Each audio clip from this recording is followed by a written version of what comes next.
Me llamo Valeria. Tengo 33 años. Y ese martes en la mañana yo juraba que iba a ser uno más. De esos tranquilos. Café, compu, audífonos y a sacar pendientes. Trabajo como programadora en una empresa grande de tecnología. Me va bien, no lo voy a negar. 4 años atrás me animé por fin y compré una casa con hipoteca. Fue la mejor decisión que he tomado. Armé mi estudio ahí mismo, en un cuarto que dejé solo para trabajar. Y desde que la empresa se puso flexible con lo remoto, mi vida se acomodó. Despertar, bañarme, hacer café y sentarme a trabajar sin aventarme el tráfico, una bendición. Y justo por eso, mi plan había cambiado en los últimos meses. Hace como un año conocí en línea a un chavo increíble, Mateo. Él vive en Querétaro. Empezamos con lo típico: mensajes, llamadas, videollamadas y luego ya visitas. Él venía a Ciudad de México, yo iba para allá. Lo nuestro, aunque a distancia, se sentía real, estable. Tanto que yo ya estaba pensando en vender mi casa y mudarme con él para intentarlo en serio. Si puedo trabajar desde cualquier lado, ¿por qué no? Ese martes estaba clavada en un pedazo de código cuando sonó el correo. Normalmente ni lo volteo a ver cuando estoy concentrada. Pero algo me jaló. No fue mi correo normal.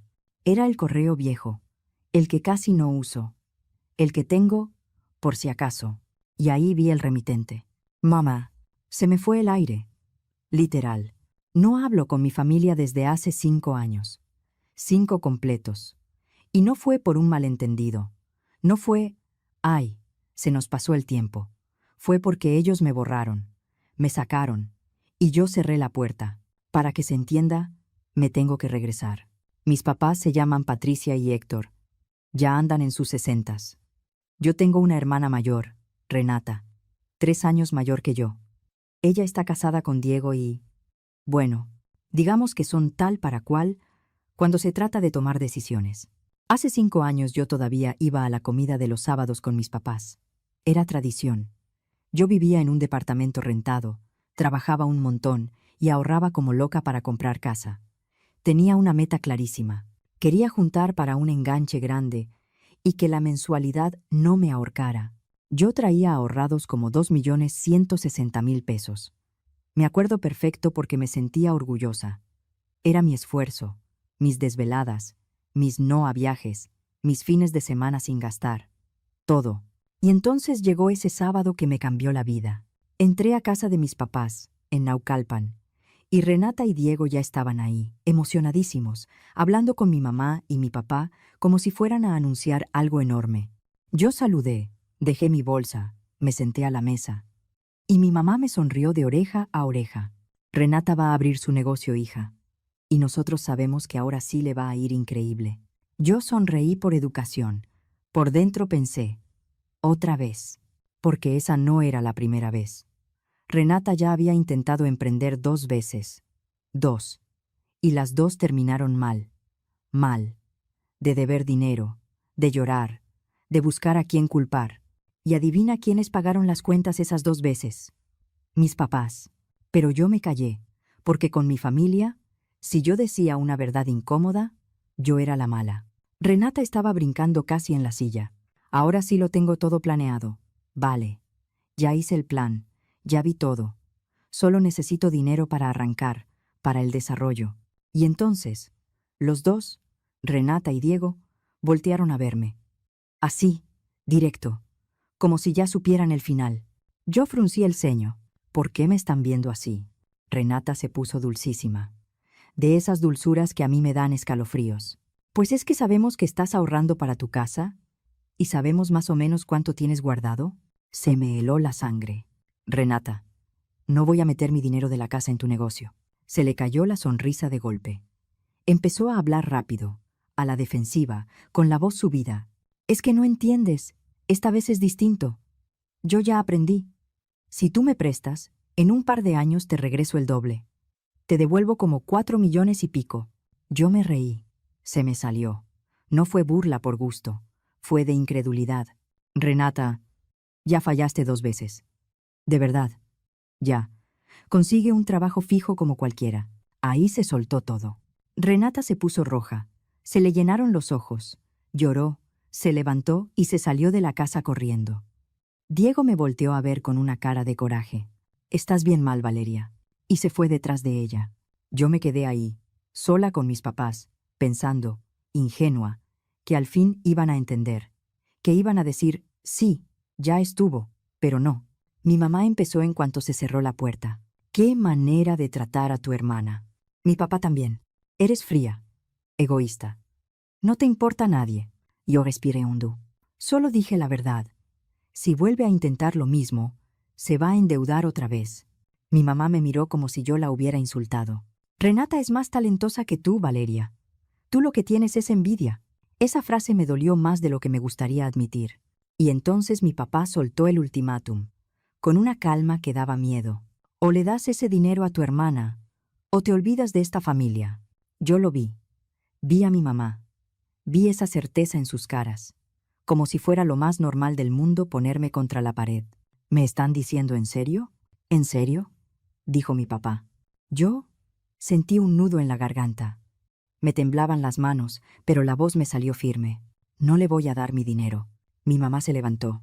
«Entonces vete». Así. Seco. «Vete». Me corrieron.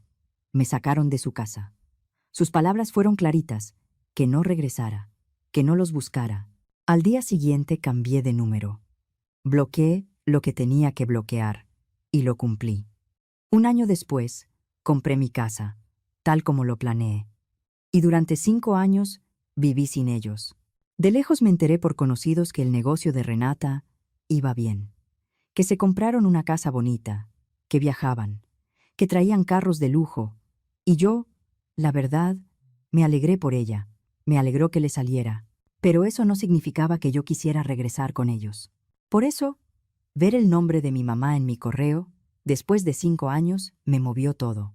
Abrí el mensaje con las manos temblando. «Valeria, necesitamos verte con urgencia. Es vida o muerte.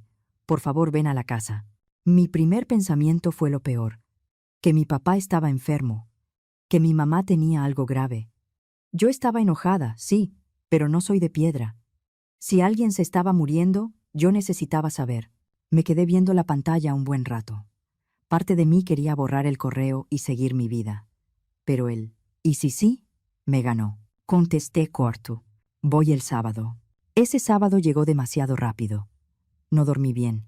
Me la pasé imaginando escenarios. Me fui temprano para no atorarnos tanto en el tráfico, rumbo a Naucalpan, con el estómago revuelto, y se sintió rarísimo estar de regreso en ese rumbo. Todo se veía más pequeño. O quizá era yo, que ya no era la misma. Cuando llegué, vi 2 carros estacionados. Uno deportivo, brillante, y una camioneta de lujo. El de Renata. El de Diego. Perfecto, pensé. Esto va a ser un circo. Me quedé un minuto en el coche, juntando valor. Luego bajé y toqué. Mi mamá abrió. Nos quedamos viendo, como si fuéramos desconocidas. Se veía más cansada, más vieja, con líneas nuevas en la cara. «Valeria», dijo, con la voz quebrada, «gracias por venir». Entré, y ahí estaban todos. Mi papá en su sillón de siempre, serio, tieso. Renata en el sillón de la sala, pegada a Diego, con los ojos hinchados de haber llorado.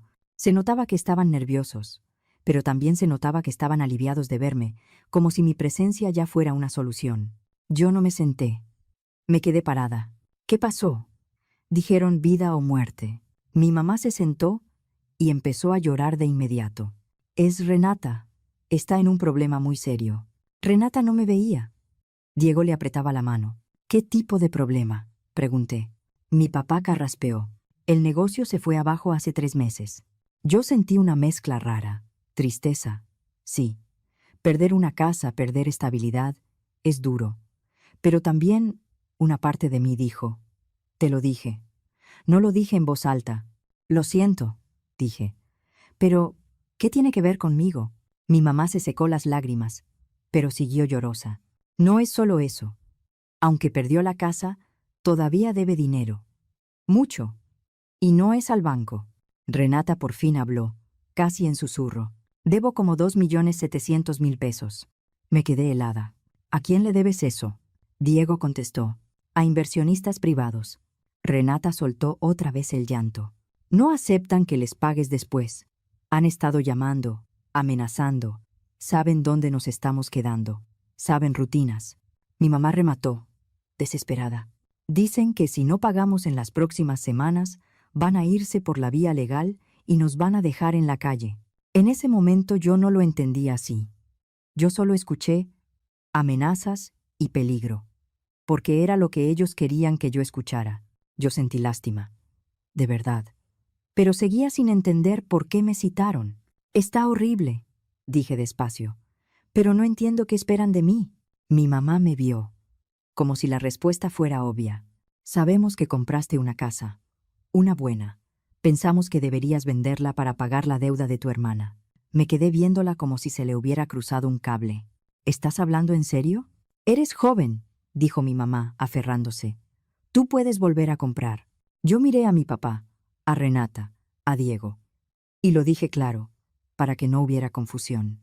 A ver, hace 5 años me corrieron por no darle mi dinero a Renata. Me dijeron que ya no era familia. Y ahora que todo salió mal, ¿quieren que venda mi casa para arreglarles el problema?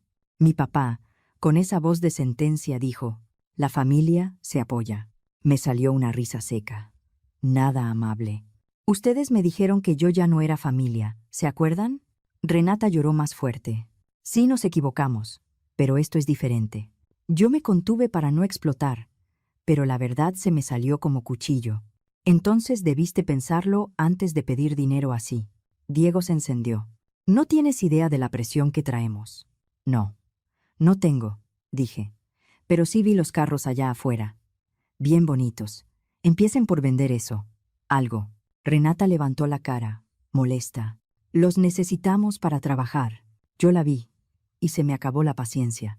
¿Los necesitas más que pagar una deuda así? Mi mamá se levantó y se me acercó tanto que invadió mi espacio. Si vendes esa casa, puedes pagar todo y todavía te queda para un departamento. No te vas a quedar en la calle. Yo apreté los dientes. Mamá, yo trabajé años para esa casa. Y además todavía le debo al banco. No es como que venda y me quede con todo libre.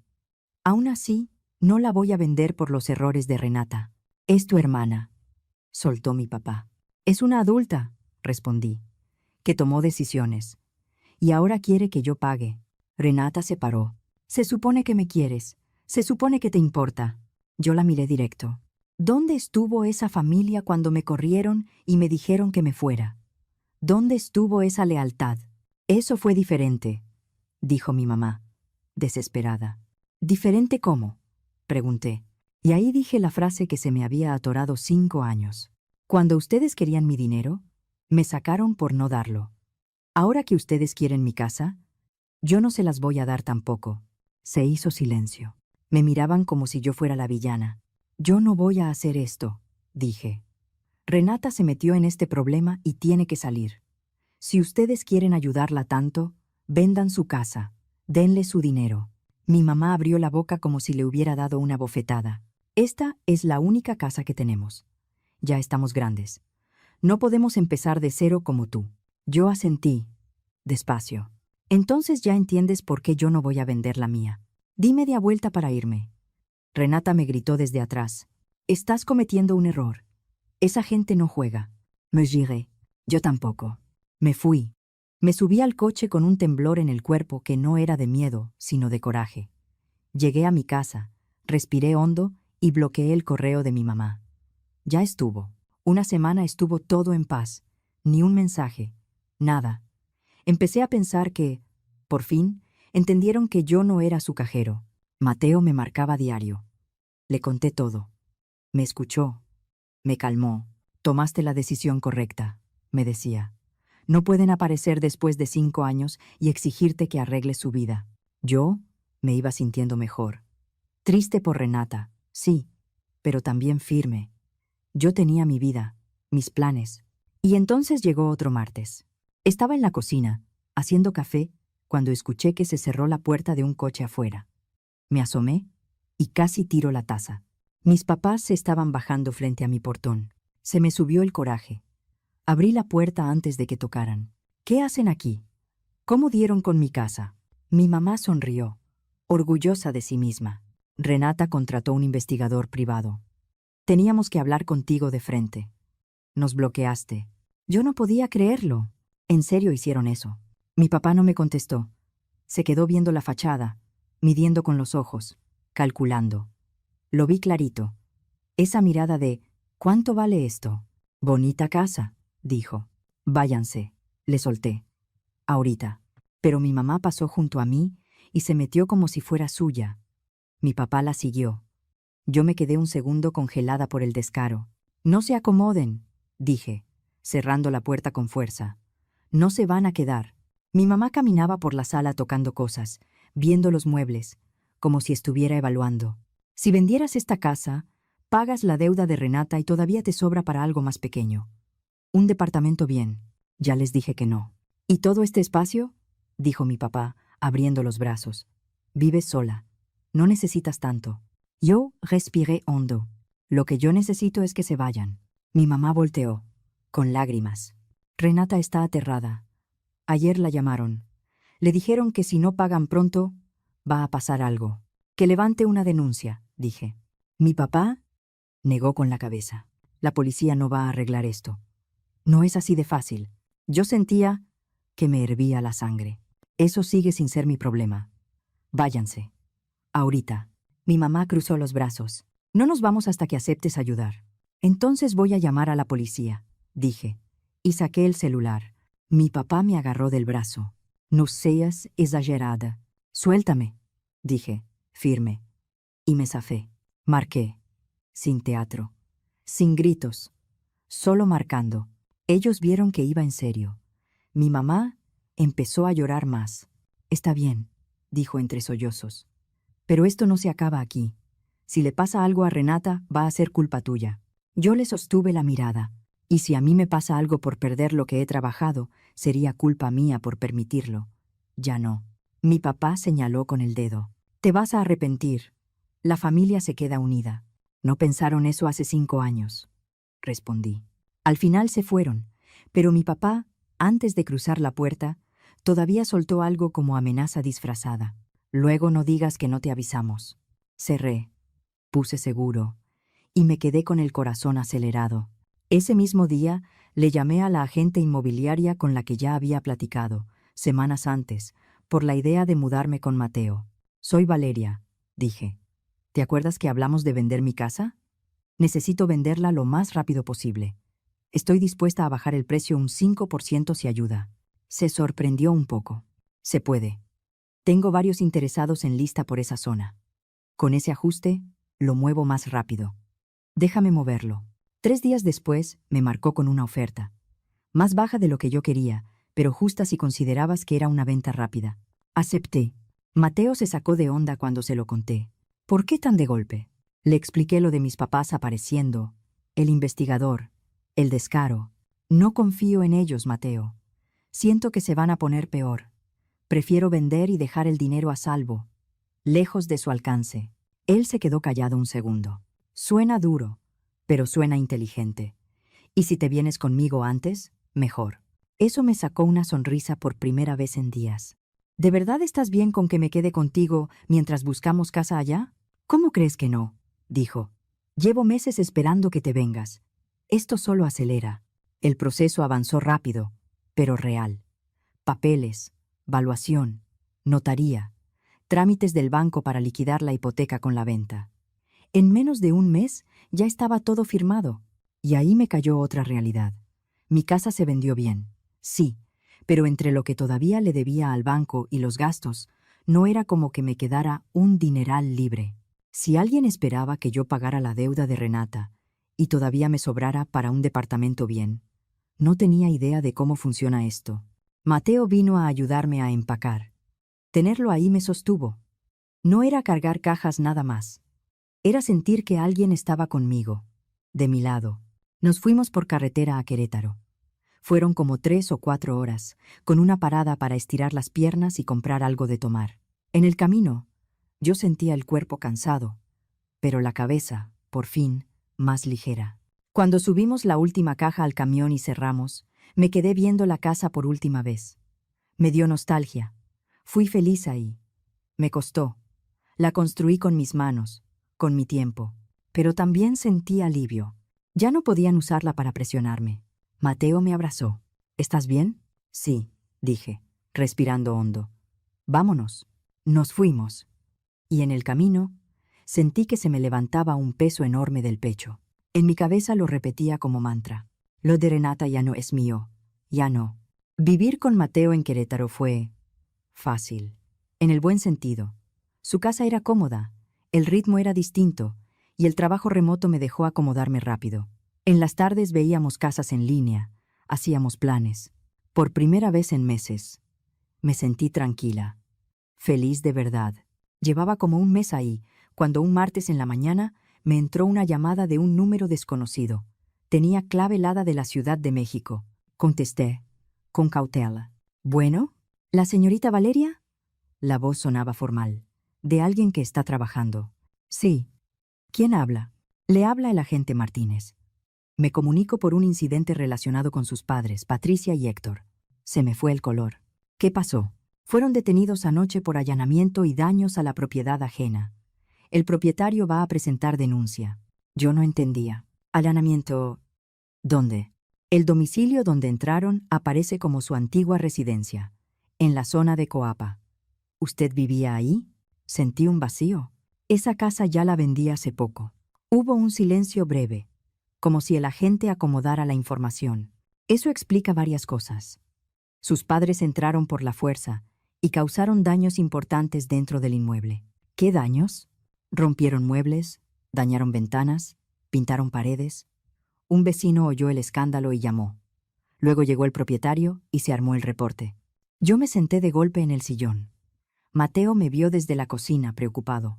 ¿Me está diciendo en serio? Sí. El monto preliminar de los daños está entre 700 y 800 mil pesos y podría subir con la evaluación final. Me faltaba aire. Pero, ¿por qué hicieron eso? Ellos declararon que creían que la casa seguía siendo suya, o suya por usted. Dijeron que usted los traicionó y que estaban cobrando. Me quedé con la mirada fija, como si mi cerebro tardara en entender lo absurdo. Agente, tengo que contarle algo. Y le conté. Todo. Los 5 años sin contacto, la presión por dinero, la visita a mi casa sin invitación, el investigador privado, las amenazas disfrazadas. El agente escuchó con calma, preguntando cosas precisas. Entonces ellos no sabían que usted vendió. No, dije. Si lo hicieron, fue pensando que estaban destruyendo mi casa. Por venganza. Eso parece, respondió. Solo que destruyeron la casa de alguien más. Yo cerré los ojos un segundo. Lo entiendo. Yo no culpo al propietario. Está muy molesto. Va a presentar denuncia y quiere que esto siga. También va a reclamar al seguro. Pero eso no elimina la responsabilidad. Cuando colgué, me quedé callada. Mateo se sentó a mi lado. ¿Qué pasó? Se lo dije, todavía incrédula. Se metieron a mi ex casa para destruirla. Mateo abrió los ojos, impactado. Eso está fuera de control. Pudo haber salido mal. Yo ni siquiera había pensado en todo. Mis papás se pudieron meter en un problema peor, por una necedad, por coraje, por orgullo. En las semanas siguientes me enteré por conocidos que mis papás estaban enfrentando un proceso serio. Al final, su abogado logró un acuerdo. Aceptaron responsabilidad, pagaron reparación del daño y evitaron la cárcel. Pero el golpe económico fue brutal. Entre la reparación, los costos legales y todo el proceso, terminaron pagando casi 1.100.000 pesos. Una amiga de antes, Jimena, me llamó para contarme el chisme completo. Vale, tus papás tuvieron que vender su casa. Yo apreté el teléfono. ¿La de Naucalpan? Esa. No les alcanzaba de otro modo. Me quedé en silencio. Me acordé perfecto de mi mamá diciendo, es la única casa que tenemos. Estamos grandes. Jimena siguió. Y aquí viene lo más fuerte. Después de pagar todo, lo que les quedó se lo dieron a Renata para su deuda. Me dio coraje y risa al mismo tiempo, pero fue una risa amarga. O sea, terminaron haciendo lo que querían que yo hiciera. Exacto, dijo Jimena. Pero con su propia casa. Yo respiré lento, tratando de no engancharme otra vez. ¿Y Renata? ¿De verdad estaba en peligro? Jimena dudó. Pues, no como ella lo pintó. Resulta que esos inversionistas peligrosos eran una firma financiera y un despacho legal. Le estaban diciendo que la iban a demandar. Eso era todo. No era gente persiguiéndola para hacerle daño. Sentí como si me aventaran agua fría. ¿Me estás diciendo que exageró todo? Sí, dijo Jimena. Jugó con el miedo de tus papás, para que presionaran más. En ese momento me acomodó todo. Lo del peligro, lo del fin de mes, la urgencia fabricada. No era que yo fuera fría, era que yo estaba viendo la manipulación de siempre, solo que ahora con moño de emergencia. ¿Dónde viven ahora? Pregunté al fin. Rentan un departamento chiquito. Los 4 juntos. Vale. Tus papás, Renata y Diego. 2 recámaras. Y dicen que se la viven peleando. Colgué después de un rato. Me quedé pensando. No me dio gusto. No como para celebrar. Me dio tristeza. Pero también me reafirmó algo. Ellos eligieron esto. Pasaron unos meses y empecé a escuchar que mi familia quería buscarme, que querían pedir perdón, que querían arreglar las cosas. A veces intentaban llegar a mí por amigos en común. Incluso una tía quiso interceder. De esas llamadas donde te dicen, ya sabes cómo es tu mamá, y te piden que seas la madura. Siempre dije que no. Jimena me llamó otra vez, tiempo después. Tu mamá me pidió que te dijera que está arrepentida, que ya entendieron que hicieron todo mal, que quieren verte. Yo no grité, no me alteré, solo dije lo que ya tenía claro. Esta tarde. ¿Vole? Son tus papás. No, respondí, con la voz firme. Mis papás me dejaron 5 años sin importarles si yo estaba bien. Luego volvieron para exigirme que me quedara sin casa por los errores de Renata. Luego me acosaron. Y luego cometieron un delito por venganza. Yo ya no tengo nada que hablar. Jimena suspiró. Pero es familia. Y ahí me salió, sin pensarlo, como si lo hubiera guardado demasiado tiempo. La familia no te abandona 5 años y luego llega con la mano extendida. La familia no te manda a investigar. La familia no se mete a una casa a destruirla para cobrarte. Eso no es familia. Mateo estaba cerca, escuchando mi lado de la llamada. Cuando colgué, me tomó la mano. ¿Estás bien? Yo lo vi y por primera vez lo sentí con certeza. Estoy perfecta. Esa misma semana habíamos visto una casa que nos encantó. No enorme, no de película. Una casa bonita, cómoda, en una zona tranquila. Algo que se sentía hogar. Mateo sonrió como si trajera una idea guardada. Ya que hablas de casas. Yo estaba pensando en algo más grande que hacer una oferta. Yo lo miré sin entender. Y entonces lo vi. Se hincó ahí mismo en la sala, sacó una cajita, se me paró el corazón. Valeria, dijo, con una voz seria pero cálida. ¿Te quieres casar conmigo? Compramos esa casa juntos y empezamos nuestra vida bien. Se me llenaron los ojos. Pero esta vez no era de coraje, era de alivio, de emoción, de sentirme elegida de verdad. Sí, dije, con la voz temblorosa. Sí. Claro que sí. Nos comprometimos ese día. Y ese fin de semana metimos oferta por la casa. Nos la aceptaron. A veces me acuerdo de mi familia y me pregunto si hice lo correcto al cortar de raíz. Y luego pienso en lo que sentí estos meses. Paz, silencio, rutina, estabilidad. Un hogar sin amenazas, sin chantajes, sin tú me debes. Renata armó su propio problema con decisiones malas. Mis papás eligieron taparle todo. Eligieron presionarme a mí en lugar de poner límites. Eligieron insistir, acosar y cruzar líneas que no se cruzan. Yo elegí otra cosa. Elegí proteger mi tranquilidad. Elegí no regalar años de trabajo. Elegí una vida con alguien que me cuida, que me respeta, que no me usa.